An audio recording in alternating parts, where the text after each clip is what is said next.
Hello and welcome to my channel. If you enjoy my content, please like and subscribe. It really helps a lot. Enjoy the next 3 stories that are coming up.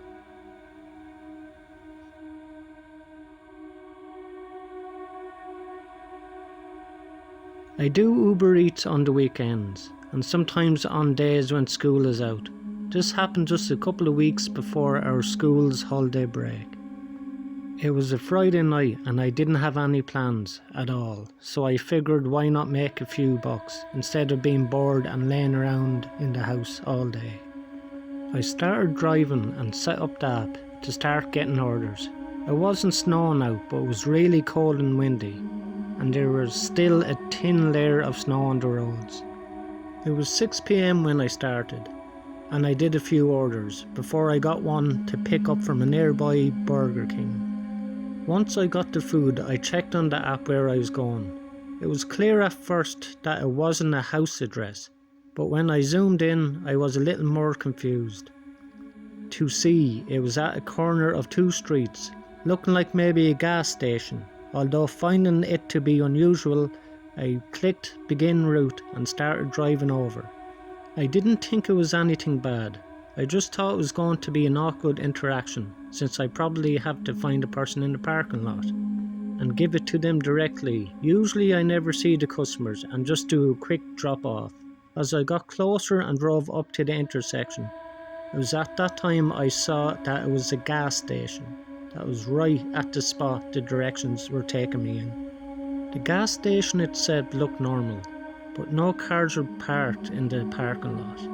I pulled in and parked in one of the spots at the back, and stayed in my car and tried to look around for anyone. The app should have let them know that I had arrived, so I was expecting someone to be out here waiting for me, but after a couple of minutes nobody was here. I sent a text through the app, just letting them know that I was in the parking lot and waiting for them. Then I got out of my car to see if I could get a better look around. The whole intersection was empty, no cars were passing by at all, and the stores across the street seemed to be closed for the night. The longer I stood out there, the more unsettled I got. I checked my phone, still seeing no response from the customer. I was just about to get back into my car before a truck pulled up into the gas station. They passed the pumps and drove right up to me. They parked just a couple of spots away. It was an old dark red pickup with tinted windows.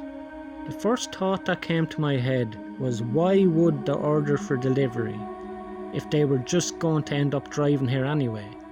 I thought before that maybe they were a worker at the gas station, or were just hanging out here for some reason. But now this was far more suspicious than it already was.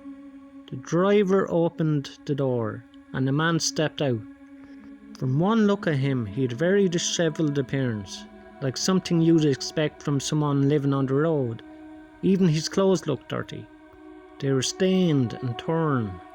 As he got out, I held up the bag with a slight smile, but the man didn't even look at it. He kept his eyes locked on me. Something struck me, giving me the feeling to get out there immediately. I set the bag on the ground, and almost right away the man started walking faster, as if he knew I was going to leave. I got in my car and started backing out, just as the man got right up to my door. But then he ran back to his truck, leaving the food on the ground, and I left the gas station. I saw him back out quickly and started speeding towards the exit that I was leaving from. I floored it going through a red light and just speeding down the road until I got to where more cars were. The truck tried to follow me for a minute, but it then turned away.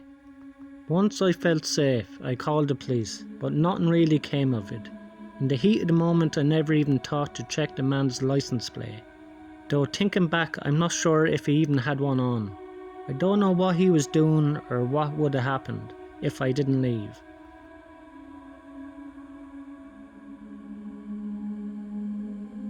This happened in 2015. I had just moved to a small house far from my hometown the year before, so I was still getting used to the area and hadn't met many people yet. I worked from home as well, which made it even harder. Anyway, for Christmas I had no plans at all. My family were too far away and I didn't have enough vacation time to go out and see them. So this was actually going to be my first Christmas alone. On Christmas Eve, I stayed up working. Figured I'd just get ahead of some things, so I didn't have to worry about doing anything on Christmas Day. I was working in the living room, listening to music as well, and through it I heard something coming from outside. I pulled out one of my earbuds and listened, but didn't hear anything else. So I got up and looked around with my earbuds in. It was hard to know what direction it came from, but I was pretty sure it was outside the house, and not inside. I looked out the back window, not seeing anything, then moved to the front window and again saw nothing. But then I looked out on the front porch, where there was a set of shoe prints in the snow. They led right up to my doorstep, and then back out to the driveway. There was no mail dropped off or anything at all on the porch, just the shoe prints. It was really strange and made me feel a little anxious, not knowing why anyone would be walking up to my doorstep at 11 PM on Christmas Eve. I made sure the doors were locked and went back to work. Then I got into bed. It was a bit strange waking up on Christmas morning, feeling like it was just like any other day. I brewed a cup of coffee and sat in my chair to watch TV. I think I spent the whole morning just sitting there and watching shows and movies. I gave my parents a call and talked to them for a bit. But that was really about all I did for the day. I thought about going out, but it was really just too cold and the wind was really strong. So I just stayed in. It was about 6 PM. I had basically done nothing all day and made some dinner. I was planning on going to bed early, but then I heard something outside. It was the shuffling sound of footsteps in the snow coming towards the front door. I stayed quiet, knowing nobody should be here. After a few seconds, the footsteps sounded again, walking away from the house. I went up and checked, seeing almost an identical scene to what I had seen the previous night. After that, I forced myself to stay up late.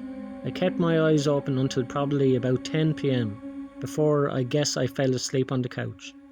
I remember getting really tired and trying to stay up, but I didn't plan on falling asleep out there. When I woke up, the TV was still on and flashing throughout the dark room. I sat up and paused it, then got up to go to the bedroom. As I walked down the hallway though, my eyes instantly locked on my bedroom door. It was open, but I knew I had always kept it shut. I walked over and pushed it open wider, then flicked on the light. Wet shoe prints were scattered around the floor, going to and from the window. In a complete state of shock, I spun around and turned on the hallway light, now seeing more shoe prints going down towards the living room. I followed them, but they stopped right outside the living room door, looking like they turned and went back right upstairs after seeing me on the couch. The shoe prints went nowhere else in the house. Police did what they could, but if I'm being honest, they weren't much help. The current theory is that the man had come by the previous 2 nights to see if I was home. After not answering the door though, he likely thought I was away for the holidays. I know it's likely that he only broke into my house to rob me, but still it's extremely disturbing, especially since I was home alone sleeping when it all happened. Whoever it was though, they never came back.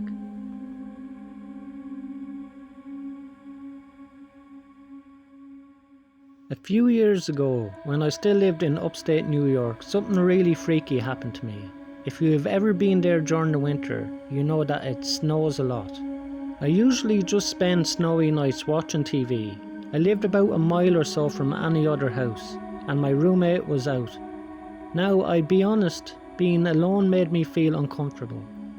I've always had an overactive imagination, and a small noise would really freak me out. Like I was saying, my roommate was out and it was snowing heavily. It was probably like 9 or 10 at night. And I was watching TV like normal. All of a sudden I heard a crunch outside, like someone stepping on ice. I immediately tensed up and my mind raced to every possibility it wasn't my roommate, since I didn't hear a car I listened in horror as I could hear the crunches getting louder. I ran into my room and I locked the door. I got out my shotgun and I grabbed my phone, ready to call 911. Just in case. I know I might seem like I was overreacting, but remember this is at night, heavy snow, miles away from any other house. Who could possibly be outside? The footsteps just stopped at some point. I eventually fell asleep, and when I woke up my roommate was back. I went outside to see if I could find any evidence of who was outside, and what I found still haunts me to this day. I found footprints in the snow, coming out of the woods and circling around my house. The footprints were filled in for the most part. It was hard to figure out where they were going. The scariest part of all this is that the footprints stopped right outside my bedroom window. And the other footprints were filled in, but these were fresh as if someone had been standing there all night, since the snow stopped early in the morning. To this day, it still scares me. I don't know what kind of person would be out in those woods. The fact that I was in my room while they were standing outside my bedroom still freaks me out. I moved out of the house a few months after that.